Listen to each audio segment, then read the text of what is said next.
ان 14 مہینے میں مجھے صحیح طرح اندازہ ہوا ہے کہ یہاں تو بیچارہ کمزور پس جاتا ہے. یہاں تو جو ہمارا انصاف کا نظام ہے اس بیچارہ اس کو تو وہ بالکل نہتا ہے, اس کو معاشرہ بالکل اس کی حفاظت نہیں کرتا. میں اپنی پارٹی کو بھی کہتا ہوں کہ جو اب ہمارے سے گزر رہی ہے, ہمارے گھروں میں گھس کے, رشتہ داروں کے بچوں کو اٹھا کے لے جاتے ہیں, عورتوں کو تنگ بدتمیزی کرتے ہیں, کہیں کی جگہ عورتیں بھی اٹھائی ہیں, ان سے بدتمیزی کی ہے, سیف لوٹ لیے ہیں, گھر لوٹ لیے ہیں, گھر توڑ دیے ہیں, بزنسز بند کر دیے ہیں.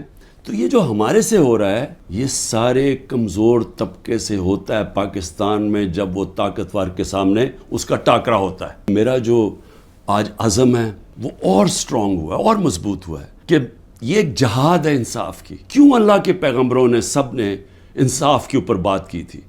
کیونکہ یہ انسانوں کو آزاد کرتا ہے. ہمارے لوگ غلام ہیں.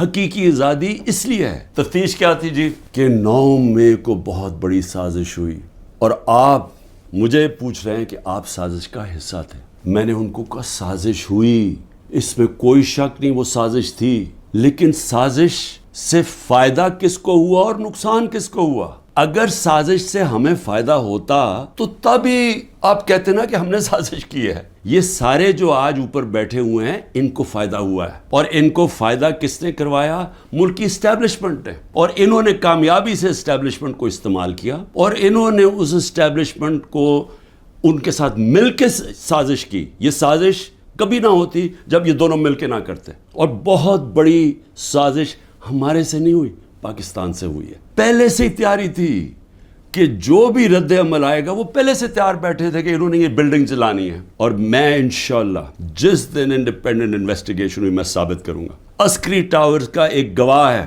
اور کوئی پتہ نہیں وہ ویگو ڈالا وہاں پہنچ جائے اور اس کو اٹھا کے لے جائے. اس کی پوری ریکارڈنگ ہے کہ وہاں کیا ہوا تھا. وہ کوئی تحریک انصاف نہیں تھی جب عسکری ٹاور چلایا گیا. اور کیا آج آئی جی پنجاب جو دندناتا پھر رہا ہے, کیا اس سے کسی نے نہیں پوچھ رہا کہ وہاں سے 2 گھنٹے لگ رہے ہیں, وہ لوگ آ رہے ہیں اور یا پروٹیسٹ کرنے کے لیے؟ کسی نے نہیں پوچھنا اس سے کہ جناب آپ کی پولیس کدھر تھی؟ ساری جگہ تو ٹیئر گیسنگ کر رہے تھے, ساری جگہ تو کھڑی تھی, ادھر کیوں نہیں گئی؟ اور کدھر گیا وہ CCTV کیمرہ؟ کیوں نہیں اس کی فوٹیج آئی سب کے سامنے؟ کیوں نہیں انڈیپینڈنٹ انکوائری ہوئی؟ کور کمانڈر گھر کی سازش تھی, اور انشاءاللہ یہ سازش آئے گی سامنے.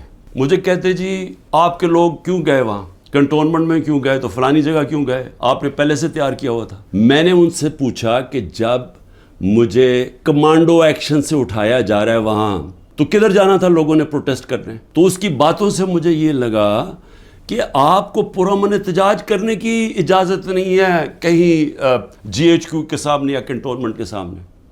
مجھے بتائیں آئین میں کدھر لکھا ہوا ہے؟ کہیں آئین میں لکھا ہوا ہے تو میں مانوں کہ میں نے قانون توڑا ہے. آئین میں لکھا ہوا ہے کہ آپ کا حق ہے, ہر پاکستانی کا حق ہے کہ جب ناانصافی ہو, سمجھے, ناانصافی کے خلاف آپ پروٹیسٹ کر سکتے ہیں پرامن طور پہ. اس کا مطلب کہ آپ نے کہا ہے کہ اگر وہ قانون توڑیں بھی تو وہ قانون سے اوپر ہیں. یہ مطلب ہو گیا نا اس کا. میرے اوپر ایک کیس کیا ہے کہ میں نے ملک سے غداری کی. ملک سے کیا غداری کی کہ جنرل فیصل نصیر کو میں نے کہہ دیا ڈرٹی ہیری, اور میں نے اس کو کہا کہ یہ ذمہ دار ہے میرے قتل کا کرنے کی کوشش پہ. اس کو کہا جی آپ نے ملک سے غداری کر دی. اس کو ملک سے غداری کہہ رہے ہیں. اس کا مطلب یہ کہ یا تو وہ جنرل فیصل نصیر قانون سے اوپر ہے, یا آپ نے اس کو لائسنس دیا ہوا ہے کہ وہ کسی کو قتل کر دے. مجھے سے وہ پہلی JIT میں پوچھتے جی خان صاحب آپ کے پاس پروف کون سے تھے کہ یہ فیصل نصیر نے کروایا؟ میں نے کہا آپ نے جو کوئٹہ میں 4 گھنٹے جو وہ قتل ہوا ہے وکیل, اس کے اوپر تفتیش کی تھی؟ کوئی ثبوت ملے تھے جب میرے اوپر 302 کا قتل کا پرچہ ڈال دیا؟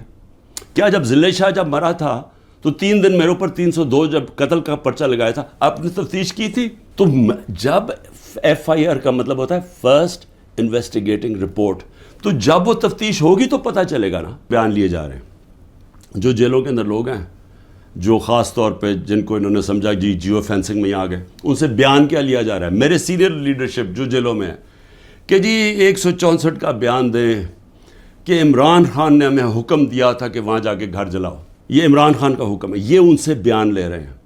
پہلے تو قانون کے اندر یہ سمجھ جائیں کہ جو وعدہ معاف گواہ ہوتا ہے اس کو گرگٹ کہتے ہیں قانون میں. گرگٹ کا مطلب کہ وہ رنگ بدلتا ہے, وہ جدھر ہوتا ہے جس کے ساتھ ہوتا ہے اسی طرح کا بن جاتا ہے.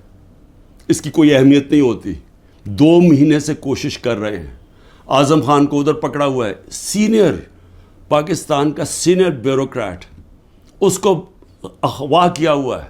اس سے پوچھ رہے ہیں کہ عمران خان کے خلاف کوئی بیان دو, کوئی 164 کا وعدہ معاف ہوا. ٹی وی پروگرام پہ کہہ رہے ہیں, ٹی وی پروگرام کی شرم بھی نہیں آ رہی کہ کیئر ٹیکر کا مطلب ہوتا ہے غیر جانبدار, نیوٹرل. وہ کہہ رہے ہیں جی ہم نے بانٹا تھا کہ اس کو اتنے نمائندے اے این پی کے آئیں گے, اتنے جے یو آئی کے آئیں گے اور اتنے فلانے کے آئیں گے. تو یہ تو یعنی اگر ہماری, مجھے افسوس ہے عدالتوں میں بڑا پریشر ہے, لیکن اسی کے اوپر سو موٹو ایکشن لیں کہ کیسے کیئر ٹیکر گورنمنٹ ہو سکتی ہے جو کہ تینوں پارٹیز کی بن گئی ہے. گورنمنٹ منسٹرز کہہ رہے ہیں کہ جی دیکھیں عمران خان کے, اسرائیل نے عمران خان کے لیے سپورٹ کر دیا. میرے بیان صرف یہاں نہیں ہیں, 2 پاکستان میں بھی ہیں اور امریکہ کے اندر جا کے میں نے یہ بیان دیا ہے. یاد رکھیں امریکہ کے اندر سب سے تکڑی لابی اسرائیل کی لابی ہے. امریکہ کے اندر سننے کے میں نے بیان کیا دیا, اور پاکستان میں بھی پرائم منسٹر ہوتے ہوئے. امریکہ میں میری بیان کی کیا اہمیت ہے, کیونکہ یہ جو 2 ہیں نا, نواز شریف اور زرداری یا ان کے بچے, میں چیلنج کرتا ہوں کہ یہ جا کے امریکہ کیا پاکستان میں بیان دے دیں ان کے خلاف, لیکن امریکہ میں جا کے دیں. ان کی اتنی جرت نہیں تھی کہ جب امریکہ نے اور ہندوستان نے مل کے موڈی کے دورے پہ امریکہ جب جوائنٹ سٹیٹمنٹ دی اور انہوں نے کہا کہ پاکستان کا نام لیا بائیلیٹرل ٹاکس میں, پاکستان کا نام آتا ہے کہ جی پاکستان کراس بارڈر ٹیررزم کر رہی ہے اور پاکستان کو بند کرنی چاہیے. کسی کا بیان نکلا کسی کے منہ سے, کہیں وہ بیٹھا ہوا نواز شریف کہ اس کے منہ سے کوئی آواز نکلی, کہیں زرداری کے منہ سے کوئی آواز نکلی نہیں نکلے گی. کبھی عمران خان نے ایسی حرکت کی کہ امریکنوں کو میسج بھجوایا جائے اپنے ایمبیسڈر حسین حقانی کے ذریعے میمو گیٹ کے اندر, وہ جو میمو گیٹ تھا, امریکنوں کو کہہ رہا ہے کہ ہماری فوج سے ہمیں بچا لو. اس کو آج پرائم پوزیشن میں بیٹھا ملک کے فیصلے کر رہا ہے. اور دوسرا جس کو اتنا پیار تھا مودی کے ساتھ کہ اس کو گھر پہ شادی پہ بلا لیا, جبکہ وہ پاکستان کے آرمی چیف کو دہشت گرد کہہ رہا تھا موڈی. وہ کہتا پرائم منسٹر ٹھیک ہے لیکن وہ تو پتلا ہے, دہشت گرد پاکستانی فوج کو کہہ رہا تھا. ڈان لیگز کے اندر کیا ہوا, وہی کہہ رہا تھا نا کہ ہم تو بے بس ہیں جناب, ہماری فوج دہشت گردی کر رہی ہے. وہ لوگ آج ملک کے فیصلے کریں اور وہ باہر بیٹھ کے اپنے بڑے بڑے محلات کے اندر اربوں روپے کی پراپرٹیز کے اندر وہ بیٹھ کے جناب وہاں فیصلے کریں کہ جی ملک میں کیا ہوگا, ملک میں الیکشن کب ہوگا, وہ فیصلے کریں. اور یہاں کیا نظر نہیں آ رہا ہماری اسٹیبلشمنٹ کو, آپ کو نظر نہیں آ رہا کہ یہ کر کیا رہے ہیں اس ملک کے ساتھ. بڑی خواب ہے پاکستان کی, بڑا اس کے لیے بہت بڑے ذہن تھے علامہ اقبال, اس کے لیے جس نے کس طرح کی سٹرگل کی, وہ بہت ہی بڑے لیڈر تھے, قائد اعظم.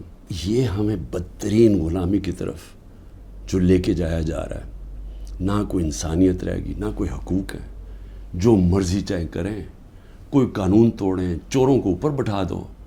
جو فورن پالیسی ایسی ہے کہ ہم ساری دنیا میں ذلیل ہو رہے ہیں آج. میں بھی ہر قربانی کے لیے تیار ہوں اس ملک کی آزادی کے لیے, اور میں آپ سب کو کہہ رہا ہوں کہ آپ کو تیار ہونا پڑے گا قربانی کے لیے, کیونکہ آزادی گھر میں بیٹھ کے نہیں ملتی. زنجیریں گرتی نہیں ہیں, توڑنی پڑتی ہیں, جد و جہد کرنی پڑتی ہے.